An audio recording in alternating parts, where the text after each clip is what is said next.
신약성경 로마서 8장 28절에서 30절까지 말씀 봉독하겠습니다.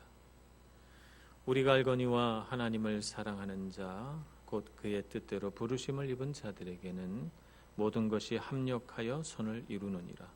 하나님이 미리 하신 자들을 또한 그 아들의 형상을 본받게 하기 위하여 미리 정하셨으니 이는 그로 많은 형제 중에서 맏아들이 되게 하려 하심이니라. 또 미리 정하신 그들을 또한 부르시고 부르신 그들을 또한 의롭다 하시고 의롭다 하신 그들을 또한 영화롭게 하셨느니라. 아멘. 어느 한 골동품 상인이 골동품을 구입하다가 우연한 기회에 알라딘의 램프를 발견했습니다. 여러분 다 아시다시피 알라딘의 램프는 손으로 이렇게 문지르면 거기서 지니라고 하는 거인이 나타납니다. 이 요정 지니를 불러내서 이 골동품 상인이 이 지니를 거기서 풀어주는 대가로 자기에게 소원을 들어달라고 요청을 합니다. 여러분 여러 동화에서 잘 알다시피 세 가지 소원을 들어주겠다 이렇게 지니가 말합니다. 그러면서 지니가 이렇게 말하죠. 소원을 잘 빌어야 합니다. 이렇게 말합니다. 그래서 이 골동품 상인이 세 번의 기회가 있으니까 어떻게 하면 내가 원하는 좋은 것들을 구할 수 있을까 생각을 하다가 첫 번째 소원을 마침내 빌게 됩니다. 나에게 100만 유로를 현금으로 주시오. 이렇게 빌게 됩니다. 그랬더니 정말 그 말이 떨어지기가 무섭게 그 골동품 상인의 눈앞에 100만 유로 돈다발이 나타납니다. 너무 기쁘고 신이 난 이 골동품 상인은 그동안 자신이 신세진 사람들에게 10,000유로씩 20,000유로씩 선물로 주고 또 가난한 친구들한테도 호의로 또 막 몇만 유로씩 주고 그러고도 돈이 너무 많이 쌓여 있으니까 아내와 같이 우리 돈이나 세볼까? 앉아서 돈을 세고 있었습니다.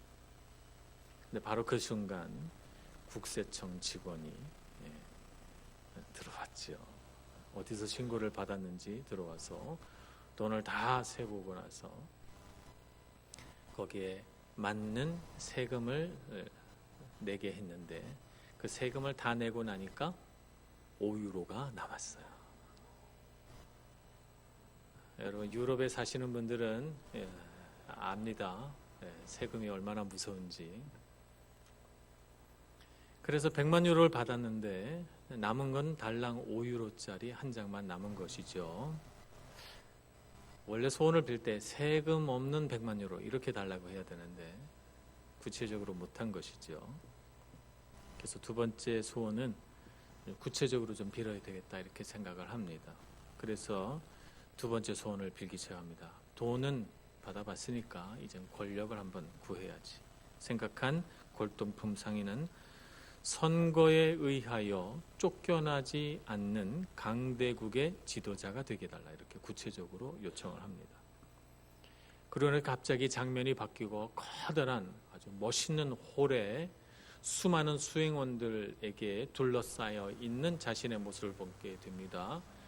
그 둘러싼 수행원들의 가슴에 뭘 달고 있나 봤더니 나치 문장을 달고 있습니다. 그리고 자신의 코에는 그 독특하고 정말 유행을 절대 타지 않는 이상한 모양의 콧수염이 붙어 있는 것이죠. 히틀러가 되어 있는 것입니다.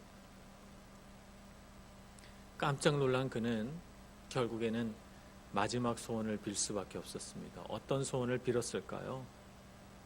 예전의 나로 돌아가게 해주시오. 그래서 결국 세 가지 소원을 다 빌었는데 처음과 조금 더 다름없는 자기의 모습 그대로 있게 됐습니다. 아무것도 얻지 못해서 참 씁쓸하고 안타깝지만 그러나 일시적으로나마 부와 권력을 소유했던 이 골동품 상인이 배운 것은 분명히 있다고 생각합니다. 미래를 알지 못한 채 구하게 되는 부와 권력은 우리에게 복이 아니라 자칫하면 지옥이 될 수도 있다는 사실을 우리에게 가르쳐 주고 있는 것입니다. 그래서 아마 이 이야기 속의 골동품 상인은 크게 깨닫지 않았을까 싶습니다. 그에게 삶의 지혜가 됐을 것입니다. 그렇습니다. 우리 인간에게는 두 가지 부족한 점이 있습니다. 사도 바울은 로마서 8장 우리가 지난주까지 묵상한 말씀 속에서 우리 인간의 한계를 두 가지로 이야기합니다. 하나는 우리가 미래를 보지 못한다는 것입니다. 우린 미래를 결코 알지 못합니다. 25절의 말씀을 보면 만일 우리가 보지 못하는 것을 바라면 참음으로 기다릴지니라 그랬습니다. 우리는 미래를 알지 못합니다.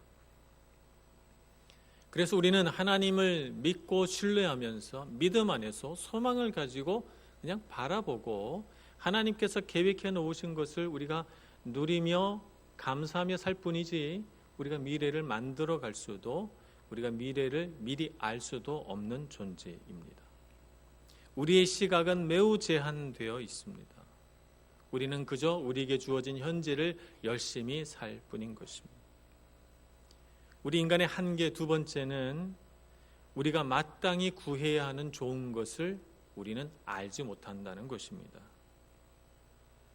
그래서 오늘 로마서 8장 26절 우리가 읽은 바로 앞에 절에 보면 우리는 마땅히 기도할 바를 알지 못하나 이렇게 기록해 놓은 것입니다. 이것은 우리의 영적인 무지를 가리킵니다. 무엇이 우리에게 좋은 것인지 알지 못하기 때문에 우리는 좋은 거라고 생각해서 하나님께 구하지만 실제로 하나님의 관점에서 보면 좋은 것이 아니라 좋은 것의 정반대의 것을 우리가 구하고 있는 꼴이 된다는 것입니다. 이 안타까운 골동품 상인의 소원처럼 말입니다. 자기는 정말 좋은 것인 줄 알고 구했는데 정말 좋은 것이 아닌 것입니다.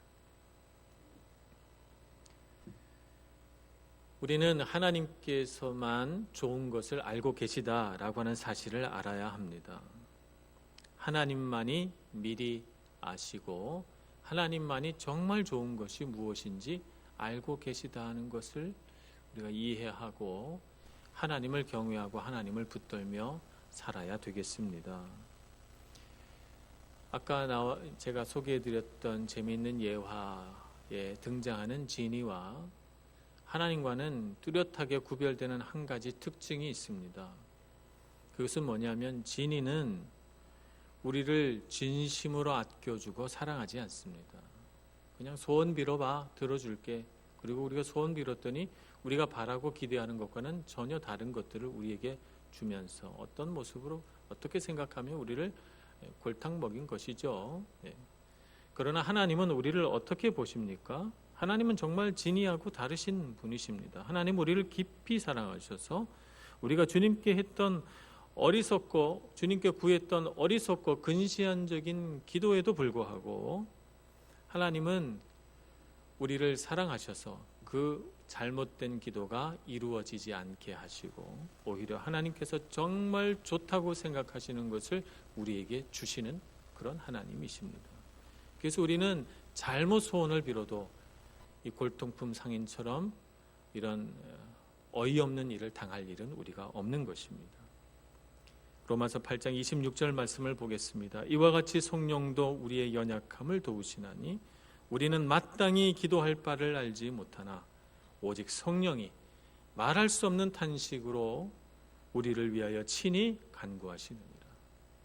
하나님을 향하여 우리 대신 좋은 것을 달라고 우리는 마땅히 좋은 것을 구하지 못하나 좋은 것을 달라고 하나님의 뜻대로 간구하시고 기도하시는 분이 성령 하나님이십니다. 그렇기 때문에 우리는 하나님께 기도할 때 안심하고 기도할 수 있습니다. 하나님은 우리와 달리 우리는 미래를 알지도 못하고 좋은 것이 무엇인지도 모르지만 하나님은 미리 아십니다. 오늘 성경 말씀을 보면 29절 미리 아신 자들을 하나님이 미리 아신 자들을 또한 그 아들의 형상을 본받게 하기 위하여 미리 정하셨으니 라고 말씀하셨어요. 하나님은 미리 아시는 분이십니다. 우리 개인을 창조하실 때부터 창조하시기도 전에 아시는 분이 하나님이십니다. 어떻게 알 수 있을까요? 여러 성경 구절에 그것을 증거합니다. 시편 139편 16절. 내 형질이 이루어지기 전에 주의 눈이 보셨으며 나를 위한 정한 날이 하루도 되기 전에 주의 책에 다 기록이 되었나이다. 하나님께서 나를 만드시기도 전에 나를 보셨고 아셨다. 이렇게 말씀합니다. 요한복음 1장 48절. 빌립이 한 바리새인을 예수님 앞에 제자로 소개합니다. 예수님 앞에 데리고 옵니다. 그 사람 이름은 나다나엘입니다. 나다나엘을 내가 너를 안다 이렇게 예수님이 말씀하시니까 나다나엘이 고개를 갸우뚱하며 묻습니다. 나다나엘이 이르되 어떻게 나를 아시나이까? 예수께서 대답하여 이르시되 빌립이 너를 부르기 전에 내가 무화과 나무 아래에 있을 때에 보았노라. 예수님께서 보았다 말씀하십니다. 그것은 예수님께서 나다나엘이 뭐하나 가서 봤다는 뜻이 아닙니다. 예수님은 나다나엘을 볼 수 없는 곳에 계셨지만 나다나엘이 거기서 무엇을 하고 있었는지 예수님은 알고 계셨다라고 하는 말이고, 이 예수님의 말이 끝나자마자 나다나엘은 예수님을 향하여 무릎을 꿇고 주는 하나님의 아들이십니다 라고 고백한 것으로 봐서 예수님은 대단히 놀라운 능력으로 나다나엘을 꿰뚫어 보시고 그를 아셨고 보셨다 말씀하신 것이라고 짐작할 수 있습니다. 하나님은 그런 분이십니다. 예수님은 그런 분이십니다. 예레미야서 1장 5절은 더 명확하게 말씀합니다. 내가 너를 모태에 짓기 전에 너를 알았고 내가 배에서 나오기 전에 너를 성별하였다 이렇게 말씀합니다. 하나님 우리를 아시는 분이십니다. 하나님 우리를 창조하신 분이시고 하나님 우리의 모든 인생을 아시고 우리가 살아온 모든 인생을 보셨습니다. 그리고 하나님은 우리가 살아갈 인생도 계획해 놓으셨고 우리를 그 하나님의 구원 계획 아래에서 우리를 불러주신 것입니다. 그래서 우리가 여기 있습니다. 하나님이 미리 아셨고 미리 정하셨고 또 하나님께서 부르신 우리를 의롭게 하시고 의롭다 하신 우리를 영화롭게 하기 위하여 오늘 우리를 이 자리에 오게 하신 것입니다. 하나님의 구원 계획 아래에서는 우연이란 없습니다. 우연히 우리가 여기에 와 있는 것이 아닙니다. 하나님 우리를 지명하여 부르셨고 우리를 여기에 있게 하셨습니다. 그러므로 우리가 인생을 살아가면서 나는 하나님의 그 놀라운 구원 계획 아래 부르심 받은 자다라고 하는 사실을 분명히 알고 살아가야 되겠습니다. 그래서 하나님께서 얼마나 우리를 사랑하시는지 알아야 합니다. 우리 한 사람 한 사람을 얼마나 사랑하시는지, 그래서 우리의 이름을 불러주시고 우리가 살아가는 정말 그릇된 삶에서 우리를 택하여 건져내실 뿐만 아니라 우리로 하여금 예수님의 제자가 되도록 부르셔서 우리가 살아왔던 옛사람의 삶에서 새사람의 삶으로 거듭나게 해주셨습니다. 그래서 우리는 하나님을 아버지라고 부르면서 신앙생활 할 수 있게 됐죠. 여기까지도 너무 감사한데 주님은 거기에다 더해서 예수 그리스도의 십자가 피로 그분의 보혈로 우리를 전부 깨끗하게 씻으셔서 우리가 무수한 죄 가운데 살아왔음에도 불구하고 우리를 죄 없다, 의롭다 말씀해 주시는 분이 주님이십니다. 그 아들 예수 그리스도의 생명값으로 말이죠. 너무너무 감사하죠. 그런데 우리에게 주신 하나님의 선물은 거기서 끝이 아닙니다. 하나님은 우리를 영화롭게 될 때까지 인도해 가시는 분이십니다. 그래서 우리가 예수 그리스도의 형상으로 변화되는 그날까지, 예수님의 성품을 담는 그날까지 우리를 계속해서 성장해 나가시고 성화시켜 나가실 분이 바로 하나님이십니다. 얼마나 감사합니까? 우리가 그 길 위에 서 있는 것입니다. 하나님 우리와 다르신 또 한 가지 특징이 있는데 그것은 하나님은 선하시다라고 하는 것입니다. 하나님은 선을 이루십니다. 하나님은 우리 인생에 정말 좋은 것이 무엇인지 알고 계신 분이십니다. 우리는 우리에게 좋은 것이 무엇인지 잘 모릅니다. 그러나 하나님은 아십니다. 하나님의 선하심은 어디서 나온 것일까요? 어떻게 하나님은 무엇이 가장 좋은 것인지 알고 계실까요? 하나님은 선하시기 때문입니다. 하나님의 성품 자체가 선하시기 때문에, 하나님의 성품이 선하기 때문에 그의 모든 행동도 선하십니다. 하나님의 선하심은 그분의 성품에서 흘러나오는 것입니다. 그래서 그 성품에서 흘러나온 하나님의 모든 행위, 이 행위를 우리가 뭐라고 합니까? 창조라고 합니다. 그래서 하나님께서 하나님의 선하신 성품으로 이 세상을 창조하셨습니다. 하나님께서 창조하신 세상을 보니 하나님의 성품이 드러나 있습니다. 하나님의 창조 질서를 봅니다. 아름답고 질서 있고 오묘하고 신비롭습니다. 모든 것이 질서 있게 운행되고 있는 것을 보면서 하나님은 정말 조화로우신 분이시고, 하나님의 성품은 정말 따뜻하시고, 하나님의 경륜은 정말 깊으시구나 하는 것을 우리가 이 온 우주 만물이 운행되어 가는 것을 보면서 알게 됩니다. 그런데 왜 우리의 삶은 그런 오묘하고 신비롭고 질서 있고 아름다운 하나님의 창조 질서와는 조금 다를까요? 왜 우리는 이 세상을 살면서 상처받고 고난당하고 배신당하고 어려움을 겪으며 때로는 가슴을 치며 내 스스로의 죄에 탄식하고 절망합니까? 그 이유는 하나님의 창조 질서를 거역하는 무언가가 사람이 살아가는 세상 속에 있기 때문입니다.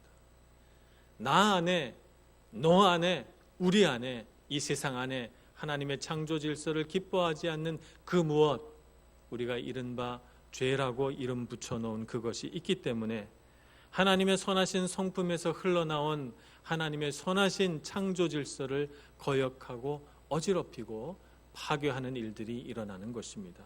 이것이 누군가에게는 고난이 되고, 누군가에게는 상처가 되고, 누군가에게는 절망이 되고, 누군가에게는 눈물이 되는 것입니다.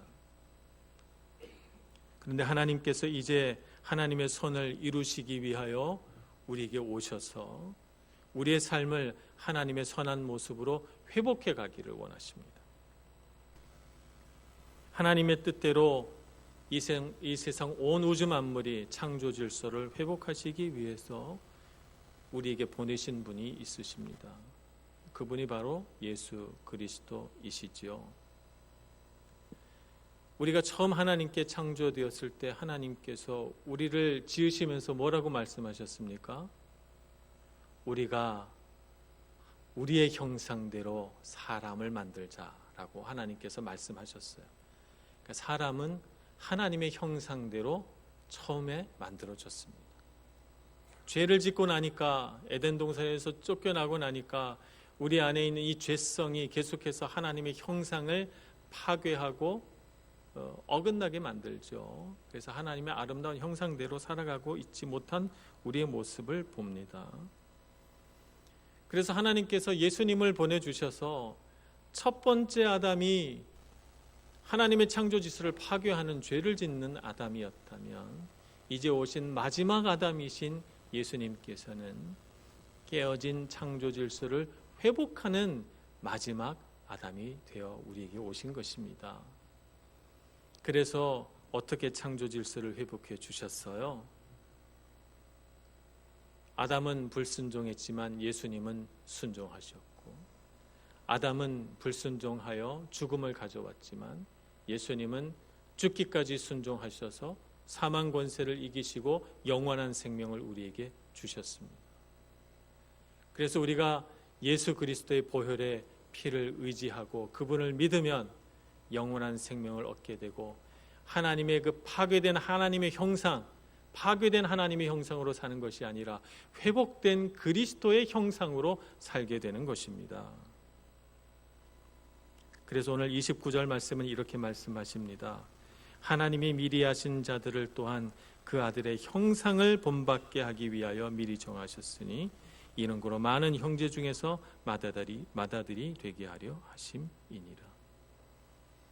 하나님은 깨어진 창조 질서를 회복하여 우리가 다시 하나님의 형상대로 회복하기를 원하십니다.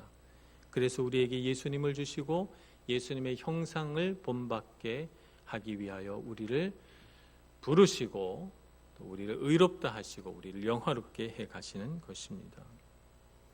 하나님은 하나님의 손을 우리에게 보여주실 때 하나님의 손을 사람에게 맞추지 않으십니다. 하나님의 손이 사람에게 초점 맞춰져 있지 않다는 사실을 우리는 꼭 알아야 합니다. 우리가 28절의 말씀 모든 것이 합력하여 선을 이루느니라고 하는 이 말씀을 묵상할 때 많은 사람들이 사람에게 초점 맞춰진 선을 묵상합니다.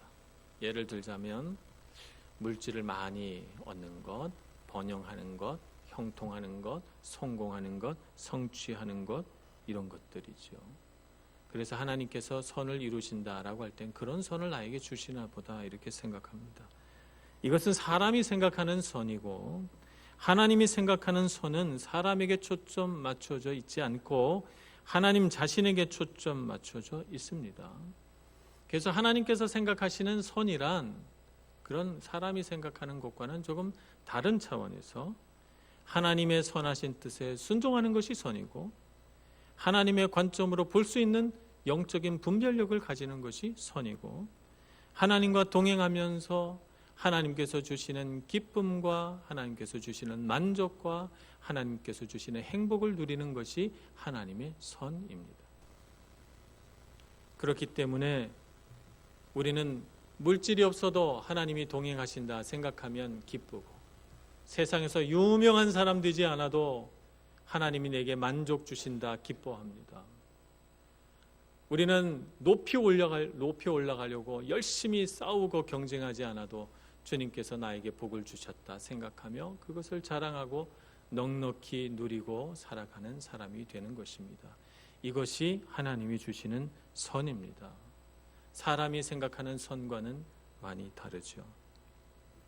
하나님은 우리의 삶 가운데 이런 하나님의 선을 이루시기를 원하십니다. 하나님의 선을 이루시기 위하여 하나님은 때로 질병도 사용하십니다. 하나님은 재난도 사용하십니다. 사망도 사용하십니다. 때로는 부패, 고난 등등을 사용하십니다. 그래서 우리가 우리 인생의 가장 큰 어려움, 고난과 환난이라고 이름 붙인 그 모든 것들을 하나님은 사용하실 수 있습니다. 무엇을 이루시기 위해서 말입니까? 하나님의 선을 이루기 위해서입니다. 우리가 하나님 잘 믿어서 하나님 안에서 평안하고 하나님 안에서 기쁘고 하나님과 동행하는 하나님이 생각하시는 최고의 선을 이루기 위하여 우리를 고난 가운데서 연단해 가시는 것입니다. 이 세상의 어떤 파괴적인 것도 전능하신 하나님의 손에 붙들리면 선한 도구로 사용될 수 있습니다. 그래서 우리를 하나님 앞에 겸손히 무릎 꿇게 하시고 또 예배하게 하는 것입니다. 우리는 로마서 8장 28절의 말씀 모든 것이 합력하여 선을 이루느니라 라고 하는 말씀이 곧 하나님께서 우리를 미리 아시고 택하셔서 하나님이 생각하시는 선, 곧 아들의 형상을 본받음으로 하나님의 창조 질서를 우리 삶 가운데 회복하고 창조 질서를 깨트리며 살아왔던 우리의 옛 모든 나쁜 습관들을 다 그치고 예수님처럼 예수님의 성품을 닮아 살아가도록 하는 것임을 알아야 되겠습니다. 그것이 우리를 향하신 하나님의 부르심입니다. 우리는 이 세상을 살아가면서 어리석게도 내가 잘 돼야지, 형통해야지, 부자 돼야지, 높이 올라가야지, 성공해야지, 성취해야지 이렇게 생각합니다만 하나님께서 우리를 바라보시면서 생각하시는 가장 좋은 것은 나와 함께 동행하자꾸나, 나와 함께 인생을 행복하게 살자꾸나, 너의 모든 근심과 걱정을 나에게 주어라, 내가 너에게 평안을 주마 말씀하시는 하나님과의 동행입니다. 이것이 우리의 복입니다. 이것이 우리에게 가장 좋은 것입니다. 그래서 우리가 마땅히 구할 바를 알지 못하고 어리석게 성공하게 해주소서, 출세하게 해주소서, 돈 많이 벌게 해주소서 등등 세상 것들을 가지고 기도합니다만 하나님은 그때마다 우리를 이끄셔서 여기 내 앞에 있는 것이 가장 행복하고 좋은 삶이라고 말씀해 주시는 것입니다. 이것이 하나님의 부르심입니다. 이런 하나님의 선을 맛보는 사람을 오늘 로마서 8장 28절에 이렇게 말합니다. 하나님을 사랑하는 자 곧 그의 뜻대로 부르심을 입은 자들에게 모든 것이 합력하여 선을 이룬다고 합니다. 이 사람은 어떤 사람입니까? 하나님을 사랑하는 자, 그의 뜻대로 부르심을 입은 자, 똑같은 의미라고 말합니다. 여러분 찬찬히 읽어보시면 아시겠지만 이 두 문장은 전혀 다른 문장입니다. 하나님을 사랑하는 자에서 주어는 사람입니다. 사랑의 대상은 하나님입니다. 뒤에 문장 그의 뜻대로 부르심을 입은 자에서 주체는 누굽니까? 하나님입니다. 하나님이 부르셨습니다. 하나님이 부르신 대상은 누굽니까? 사람입니다. 이렇게 주체와 객체가 완전히 거꾸로 된 두 문장을 같다고 말씀하시면서 사도 바울은 하나님을 사랑하는 자 곧 그의 뜻대로 부르심을 입은 자라고 말합니다. 무슨 뜻입니까? 왜 이것이 같습니까? 여러분 잘 생각해 보세요. 우리 가운데 하나님의 뜻대로 부르심을 입은 자들을 어떻게 알 수 있습니까? 여러분 신앙생활하거나 신앙생활하는 우리 교회 안에서나 세상에서 여러분들이 살펴보세요. 하나님의 뜻대로 부르심을 입은 자들을 어떻게 알 수 있습니까? 하나님을 사랑하는 자가 하나님의 부르심 받은 자죠. 하나님을 사랑하고 하나님을 떠나서는 못 살겠다고 말하고 주님을 떠나서는 살 수 없어요. 주님 앞에 기도해야 됩니다. 예배해야 됩니다. 그래서 자기 삶에 불이익이 찾아와도 자기 삶에 어려움이 있어도 몸이 아파도 주님 앞에 예배해야 살겠다고 주님 앞에 나오는 정말 주님을 사랑하는 자, 그 사람이 하나님의 뜻대로 부르심을 입은 자들인 것입니다. 우리는 그것으로 분별합니다. 그래서 말은 전혀 다르지만 같은 의미인 것입니다. 하나님을 사랑하면 하나님께 순종합니다. 사랑하지 않으면 불순종합니다. 정말 우리가 하나님 앞에 정말 하나님께서 우리에게 내리시는 형벌 가운데 가장 큰 형벌이 뭘까요? 지옥에 떨어지는 것이 가장 무서운 형벌입니까? 아닙니다. 로마서 우리가 첫 부분에서 다 공부했습니다만 1장에서부터 3장까지 공부한 바에 따르면 하나님께서 사람에게 내신 가장 무시무시한 형벌은 자기 원하는 대로 사는 것입니다. 자기 죄의 욕망대로 살게 내버려 두는 것이 가장 무서운 형벌입니다. 그러면 반대로 어떻게 사는 것이 가장 행복한 삶입니까? 하나님의 뜻대로 살고 하나님 앞에 순종하고 살고 하나님의 뜻을 따르며 살아가는 삶이 가장 행복한 삶입니다. 그래서 하나님을 사랑하는 자는 하나님께 순종합니다. 요한복음 14장 21절 예수님은 이렇게 가르치십니다. 나의 계명을 지키는 자라야 나를 사랑하는 자니. 예수님을 사랑하는 자는 예수님께서 가르쳐 주신 것을 지킵니다. 순종합니다. 우리는 주님을 사랑하는 사람들입니다. 그렇기 때문에 우리는 확신합니다. 나는 하나님께 부르심 받은 사람이구나. 나를 부르셔서 내 이 무수한 더러운 죄에도 불구하고 그리스도의 보혈로 나를 덮으사 나를 죄 없다 하시고 의롭다 말씀해 주시는구나.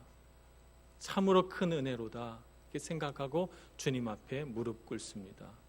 그런데 주님은 거기서 그치지 아니하시고 우리를 예수님의 성품을 담도록 인도해 가십니다. 우리를 영화롭게 하시려고 말이죠. 우리를 영화로운 삶으로 이끌어 가시려고 예수의 성품을 담게 하십니다. 그래서 우리는 예수님의 형상을 본받는 삶, 예수님의 성품을 담는 삶을 살아갑니다. 이렇게 살아갈 수 있는 능력이 우리 안에 있습니다. 거듭나는 그 순간 하나님의 유전자가 우리 안에 들어왔기 때문입니다. 예수 그리스도를 믿는다고 선포한 그 순간 예수님의 유전자가 우리 안에 들어왔기 때문입니다. 그래서 우리의 형질을 바꾸고 우리의 성품을 바꾸어 냅니다. 우리의 성품이 바뀌고 세상이 빼앗아 갈 수 없는 평안을 누리고 우리가 맺게 되는 관계가 달라지고 은혜스러워집니다. 우리 삶에 잃어버렸던 기쁨을 누리게 되고 우리는 능력 있는 사람이 됩니다. 세상에서는 능력 없는 자 같으나 하나님 나라 안에서는 능력 있는 자가 되어 하나님을 영화롭게 하는 사람이 되고 주님은 또 우리를 영화롭게 해주시는 것입니다. 그러므로 오늘 하나님의 구원 계획 아래에 있는 우리가 얼마나 큰 복을 누리고 있는가 하는 것을 잘 알고 주님의 말씀을 따라 하나님의 지극하신 선, 곧 예수님의 성품을 담는 여러분들 되시기를 축복합니다. 주님의 성품을 담는 것은 우리에게 선택의 문제가 아닙니다. 옵션이 아닙니다.